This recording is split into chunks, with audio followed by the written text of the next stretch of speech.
salaamaaleykum suñu mbokk internet Caaroy Info TV ñu ngi leen di nuyu di leen ziar waaye aussi di leen jox képp ku ne sa wàccuwaay di leen dalal ci seen beneen numéro le monde de la culture na ma ko doon waxee rek noonu laa koy defee le monde de la culture nekk émission boo xamante ni dafay daal di rek seeti képp koo xamante ni yaa ngi yëngatu ci diwaanu aada ak cosaan fii ci diwaanu Sénégal sax wala sax ci diwaanu bitim réew ci noonu sax may nuyu bu baax a baax suñu mbokk internet yi nga xam ne ñu ngi ñuy seetaan may dalal tey koo xamante ni doomu Caaroy la koo xamante ni amaana kenn dootu ko naatable koo xamante ni xëy na am na loo xamante ni lu bëri def na ko ci wàllum aada ak cosaan muy wuyoo ci tudd Adama Sarr Adama nuyu naa la. waaw maa ngi lay fay. di la ziar di bàyyi nga nuyoo mbokk internet yu Caaroy Info TV. waaw asalaamaaleykum waa Caaroy Info TV yéen ñëpp maa ngi leen di nuyu di leen jox seen yéeguwaay yéen ñëpp wax dëgg yàlla di leen wax ne kontaan naa trop te recevoir leen yéen waa Info TV fii ci kër gi. et dafa nekk sujet boo xam ne vraiment man dina ma neex trop pour wax ci parce que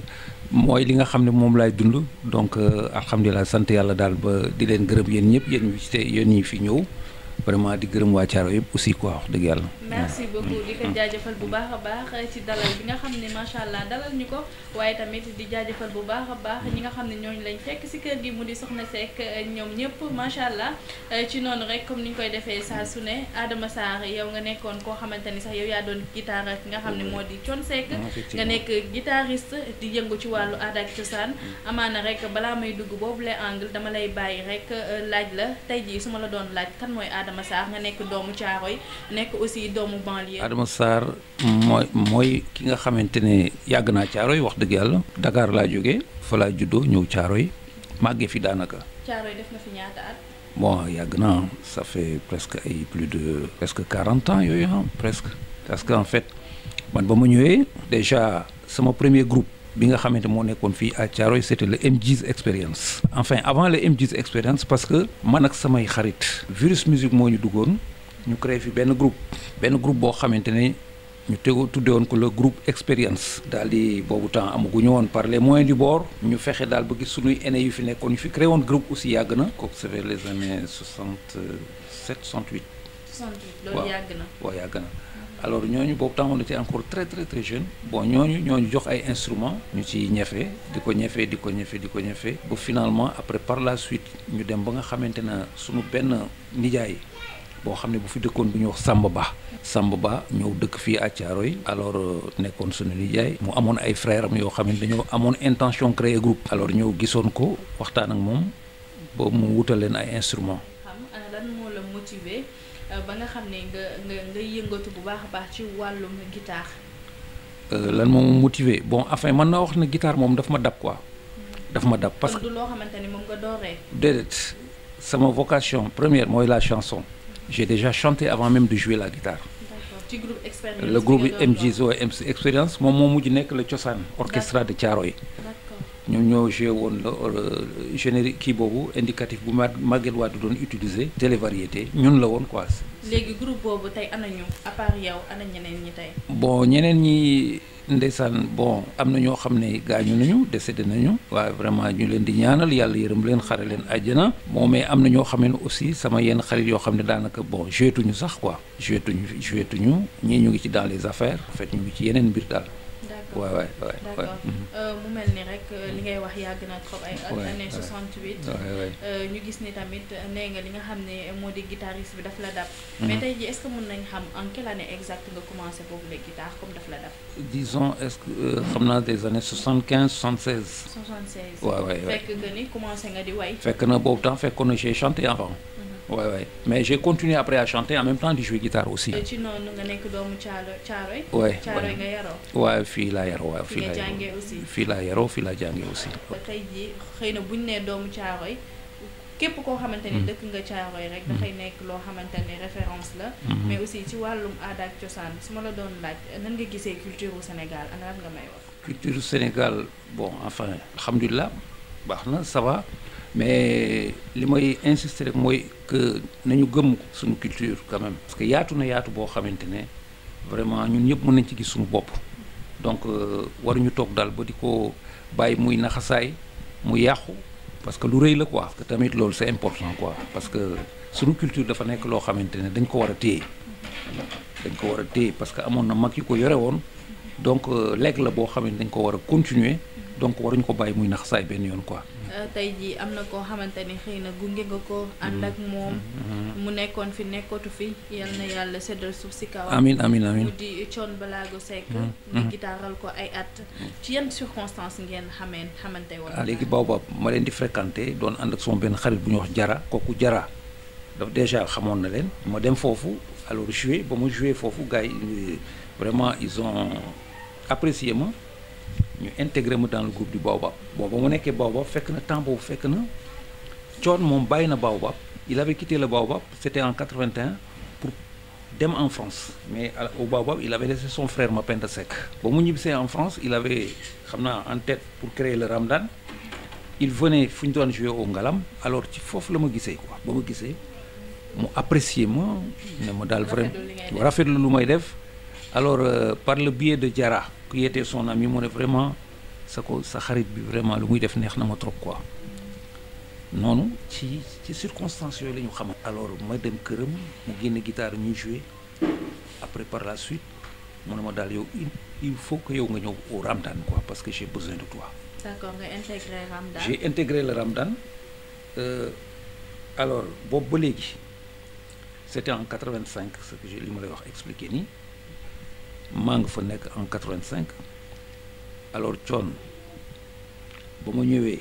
man li ma gis ci moom mooy c'est un gars nit la koo xamante ne ku am Pastef la nit la woon koo xamante ne ku amoon fulla ci lu muy def nit la woon koo xamante ne il aimait le travail bien fait waaye parce que vraiment je me rappelle tout le temps qu'on était ensemble chaque fois qu'on répétait il tenait à ce que vraiment musique bi nekk musique bu parfait parce que moom dafa ne moom dafa bëgg chaque fois dafa wax man li may véhiculer dama ko bëgg a teg ci benn musique bu claire donc jaraloon na ko vraiment mu insister vraiment ne non il va falloir que ñu parce que il était exigeant ci côté boobu il faut que ñu defar affaire yi mu rafet effectivement ci yooyu circonstance ci yooyu lañ kii ba tey mu imposé wu ba yàlla may ko lim ko may tey quoi en fait. yoo xamante ne yéen a ngi liggéey ensemble. waay. tey jii bañ la njëkkee annoncé décès wu Papa Thione lan la def ci yow. ah non ça kooku moom j'avais l'impression que dafa mel ni asamaan si dafa dal sama bopp parce que là dafa bette keroog parce que c'était un dimanche 14 mars loolu kenn du ko fàtte. ci sama kaw lal la ma fekk parce que man dama tëdd nelaw ba ay booru 10 heures jékki-jékki sunu bon daal li ma yee ne ma yëngalu xew ma ne ko la man ma Thione dafa génn àdduna ko man ban Thione mais c'est pas possible. kan ngeen mujjee gisante. bon disons peut-être ay un mois avant mais il était bien dans sa peau il était bien portant alors ma ne ko comment noonu mu demee ba sàgg après par la suite ba ma ko waxee ma toog tuuti sama téléphone sonné. di sonné il y a eu des appels ma ne leen mais écoutez donnez-moi le temps de savoir parce que man dañ la doon laaj pour am benn confirmation. voilà confirmation ma ne leen may leen ma parce que là je comprends pas effectivement ba mu contacter sama proche yi ñu ne ma effectivement loolu dëgg la quoi mais ça a été un coup très très très très dur parce que koo àndal pendant 35 ans ànd ak moom vraiment ci àndin bu rafet ànd ci ngor ànd ci teggin ànd ci respect ànd ci fidélité et ça vraiment kooku boo nga xëy rek ñu ne la dem na il faut mu am lu mu def ci yow quoi c'était trop dur parce que Thione c'était un gars ki nga xamante ne wax dëgg yàlla nit la ku baaxoon la nit ku oyofoon la il était disponible ku oyofoon ku baax koo xamante ne vraiment dafa ubbiloon ñëpp buntam effectivement boobu quoi. D'accord, ban souvenir moo la gën a marqué ci moom ci période bi ngeen di ànd loo xamante ni boo ko xalaatee dafay nekk souvenir boo xamante ni c'est inoubliable. Oui effectivement oui je me rappelle ndeysaan en 2008 quand Youssou Ndour nous a invités à Bercy bon c'était une première parce que mosuñu bon xalaatu moo ne loolu dina am quoi. Ah, tu y étais? waaye demoon nañu Bercy. alors John il nous a appelé chez lui réunion mu ne ah yi ngeen du xew gars yi yu suma invité pour Bercy quoi man na loolu de neex na. alors noonu parce que boobu ñu koy annoncé bon fekk événement Bercy bi presque un mois la des bon mu ne nag bon ok amul problème léegi ba ñu demee ba nga xamante ne léegi Bercy jege na ñu dem en France ba ñu demee en France il nous a fallu ñu répéter 4 jours pour préparer le spectacle. alors on a bien répété très bien répété avec le groupe ba ñu demee Bercy waa Super Étoile ils nous ont mis dans de très ci conditions yu rafet. ak accueil bi defal ñu un bon son. Vraiment, alors ñu joué première partie bi c'est tout le groupe qui a joué la première partie groupe actuel bon John moo woy avec le groupe bon après par la suite morceau bu mujj gi moom la Youssou Ndour waaye ndoog Thione Seck. mu nekk loo xamante ni du fay ba mu ko. c'est ça ndeysaan amaana ñuy ñëwaat ci plateau bi. ma wax sama caméraman. ñu daal di dem rek fi nga xam ne moo di service commercial daal di ñëwaat rek fi nga xam ne moo di émission bi. dal leen ak jàmm seen entreprise 3M menuiserie métallique Mansour da ngeen a bëgg ay bunt waaw fer mu di métallique aluminium wala sax ay inox jege leen ni ñun waa menuiserie métallique Mansour ñu defalal leen ay design yu mucc ayib yaay tànn sa bu la neex waaw si mu lay neex mën ngaa ñëwit def sab commande design ñu defaral la ko ca na mu gën a muccee ayib dégg leen ma rek seen nopp ma wax leen lu ci dàkkati danga bëgg ay rampante escalier ñu gën ko xam ci garde-fou chambre à coucher mini salon wala sax nag ay plateau télévision ñun waa entreprise 3M loolee lépp dañ koy defar ak defarina gu mucc ayib wax naa leen ko ca ba muy teel yéenay tànn seen bu leen neex menuiserie métallique Mansour benn la fi ña nga féete sa caaro yi tali jàllo si suufu pont bi janloog kër sër yi boo ñu bëggee jot wala nga bëgg am ay information sunu entreprise bi di menuiserie métallique Mansour mën nga ñoo jot ci 77 404 83 94 wala sax ci 77 975 75 95 menuiserie métallique Mansour la qualité notre force. di ko jaajëfal bu baax a baax moom caméraman de la République Abdoulaye Camara waaye aussi jaajëfal bu baax a baax ki nga xam ne moo di Omar Gueye ci li nga xam ne moo di assistance bi ci noonu rek ñu dellu si waat suñu plateau mbokk internet yi ni ma leen ko waxee rek yéen a ngi ci seen émission le monde de la culture mu nekk émission boo xamante ni dañuy dalal képp koo xamante ni yaa ngi yëngatu ci wàllum aada ak cosaan tey nag ngeen am beneen numéro bu bees tàq ma daal di dalal rek ki nga xam ne mi ngi wuyoo si turu Adama Sarr nekk guitariste nekkoon ki nga xam ne da doon guitaral ki nga xam ne moo di ndem si yàlla si Thione Seck ci noonu rek équipe Thiaroye Info daat koy seet si waaye mbokk internet yi képp koo xamante ni aussi ngay artiste waaye tamit di yëngatu ci wàllum aada ak cosaan nga bëgg équipe Thiaroye Info seet si leen mun ngeen ñu woo ci 77 036 06 74 si noonu rek ma ñëwaat ci li nga xam ne moo di émission bi waaye tamit ñëwaat ci ki nga xam ne moo di sama invité di kaat ak moom mu ñu doon xamal ni rek am na ay répétition yoo xamante ni def nañ ko tey jii pour la première fois nga dem Bercy qu'est-ce que cela vous a fait. vraiment kooku souvenir la boo xam ne du ma ko fàtte parce que mooy li ma waxoon rek mooy ba ñu egsee vraiment dañoo accueillir ci ay conditions yu rafet vraiment defaral ñu leçon alors ba mu permettre ñuy jouer vraiment ci ay anam yu neex. mais d'accord ban souvenir moo la gën a marqué ci Thione Seck. souvenir waaw boobu bokk na ci. muy Bercy bi parce que on l'a très bien réussi donc vraiment loolu nekk noonu du ma neex trop te ba léegi maa ngi koy fàttaliku. d'accord mu dëddu àdduna. am ab richesse boo xamante ne da ko fee bàyyi. quand je parle de la richesse. am ay genre comme li nga xam ne moom la doon préparer ci wàllu clip. doon dajale ñëpp ñoo xamante ni ñoo fare fii ci douane Afrique mu nekk yoo xamante ni sumboon na ko fi bàyyee tey jii nga nekk koo xamante ni da nga ko doon liggéeyal yooyu les projets lan nga ci mën a apporter wala ana yan jéego ngeen ciy def pour rek nga xam ni li ñu war a publier ñu publier ko mu daal di mën a ku nekk mën see jote ndax nekk na œuvre boo xamante ni mi ngi ci doon liggéey projet la boo xamante ni ndeysaan ça lui tenait à cœur te def cee sonnoon trop quoi wax dëgg yàlla dem na fi ba Mali pour chercher waaw wut ay woykat parce que la CEDEAO en cœur gis ngeen lu mu regroupé ci ay ethnie séeréer si Joola Manjaak Soose donc tey pour respecter vraiment mémoire am vraiment mooy ñun suñu warugal rek mooy jàpp ci continuer œuvre bi parce que warul nax saay incha allahu rabbi. d'accord mu nekk loo xamante ni rafet na lool. pour que projet boobu sax daal di continuer. tey ji xëy na fi may jeexalee ci wàllum Thione génn na àdduna. bàyyi na fi ay njaboot. bàyyi na fi jabar nan nga nar a soutenir famille wam nar ko soutenir jabaram mais aussi nar ko soutenir ay doomam. mooy toujours di leen jege rek. parce que Thione vraiment soxnaam ci ne nekk na koo xamante ne jigéen ju jullite jigéen ju gëm yàlla te yar na njabootam. njabootu Thione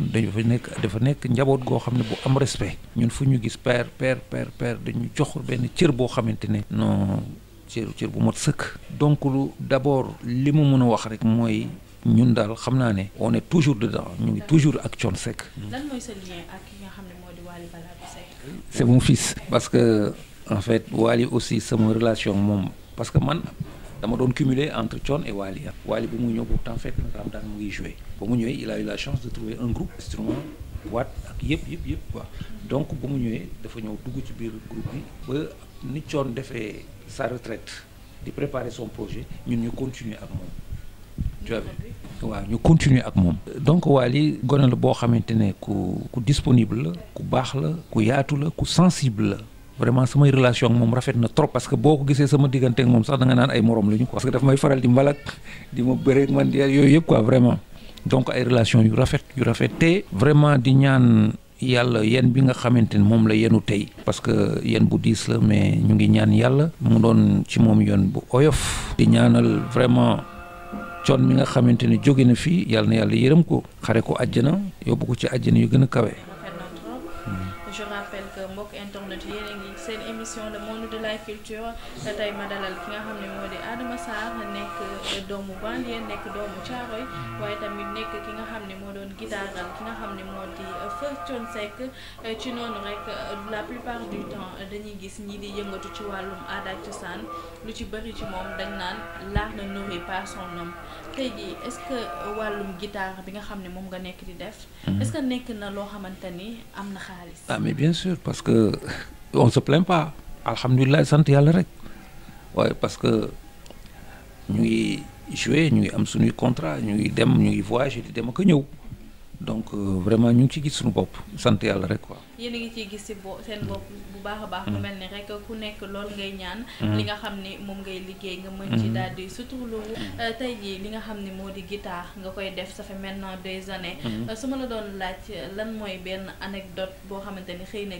jàll na en fait traversé nga ko ci sa liggéey loo xamante ni soo ko fàttalikoo ay reetaan da lay jàpp lan lay doon. ci là loolu daf may fàttali enregistrement bi ñu defoon en France. avec Thione mooy morceau boobu daali maa daali je sais pas xam naa morceau boobu xam ngeen ko xam ngeen bu ngeen dégg ak bu ngeen seetloo morceau bi avant même que intervention guitare bi dafa ne mbokk Sénégal kii mooy Adama Sarr ceebu jën. Adama Sarr ceebu jën lu tax Adama Sarr ceebu jën. non tout simplement parce que bon alors ba mu ne Adama Sarr kii mooy Adama Sarr ceebu jën bon après par la suite boo ñu paree ma ne ko waa mais saa waay nu mu demee nii mu ne ma non je suis en train de dama lay jox promotion quoi dama lay jox promotion ma ne ko mais yaa ngi may wax ceebu jën mais yow tu es spécialiste dans l'art yow tu vois alors noonu daal comme ça noonu la demee boo vraiment xam nga rek tu vois ñuy topp ci ceebu jën bon loolu quoi. mu nekk anecdote boo xamante ne neex na la. waaw loolu neex na ma quoi way mais si fàttaliku ba tey rek. tey anecdote boo xamante ni xëy na soo ko fàttalikoo sa diggante ak moom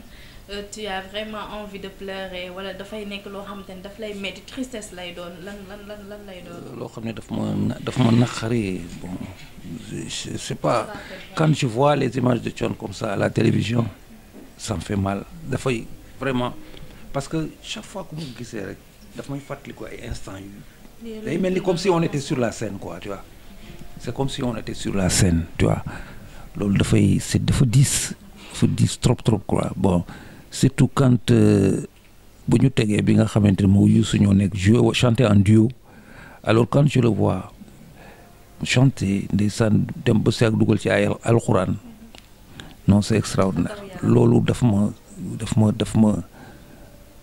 dafa am lu muy def ci man trop et puis quand j'écoute aussi le morceau Diaga loolu aussi dafa am lu may def trop quoi franchement c'est trop dur pour moi oui c'est trop dur ouais mais yàlla baax mais je joue ah maa ngi joué gars yi waaw maa ngi joué tey bu weesoo Ramadan fan ngay joué bon bu weesoo Ramadan parce que non actuellement bon créé woon naa sax benn groupe di jouer parallèlement di jouer dans le groupe Cocorico c'était un groupe de variété bon daawoon naa dem di jouer parallèlement dans les kii ci hôtel yi ak yooyu tout ça mais après par la suite arrêté naa quoi mais depuis ba ma arrêté ba léegi maa ngi continuer di jouer ak Wally avec ndeysaan ba nit yoon waaw maa ngi jouer ak moom waay maa ngi jouer ak moom waay kon guitare bi waroon nañ ko fay fekk amul benn kooku moom dañ koy def pour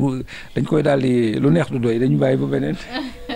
kon ndax suñ ko si fekkoon xam naa ni Thiaroye Info dina am benn a cappella boo xamante ni exclusivité lay doon tey une dernière question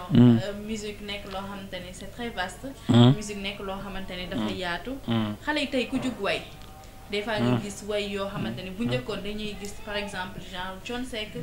genre Omar Pène Baaba Maal Youssou Ndour ñuy way loo xamante ni dafay yeete mais gis nañ tey xale yi ku jug way te way yi ñuy way soo xoolee paroles yi lu si bëri yeetawul loolu ban message nga ci lancé waaw way de bu am na Thione waxoon na ko nee na bu way bu diglewul yeetewul biral diglewul ay naxaate c'est-à-dire bon c'est important ñuy xoolaat quoi paroles yi quoi parce que way daf toujours day am bopp am digg am genn quoi excusez-moi da nga xam ne dañ ci wax carrément mu mun a am lu mu def ci nit ñi c'est ça en fait parce que bari na ay loo lu nit ki war a mun a woy rek loo xam ne dina nekk njëriñ mooy gën par exemple cof fii finalement en fin de compte doo xam tu ne peux pas te retrouver doo mun a retrouver wu donc man maa ngi leen di inviter ñu xoolaat bu baax effectivement texte yi c'est très important loolu lu am solo la quoi loolu la quoi parce que aussi les musiciens ont besoin de jouer c'est ça loolu lu am solo la waay. lan mooy sa dernier mot di leen sant di leen gërëm vraiment di leen ñaanal vraiment seen taxawaay bi yàgg lool vraiment parce que lii moom bu ñu ko amee Thiaroye duñ def lu dul sant waaye duñ def lu dul sant rek. bu leen daal di leen ñaanal rek bu leen dara fakastal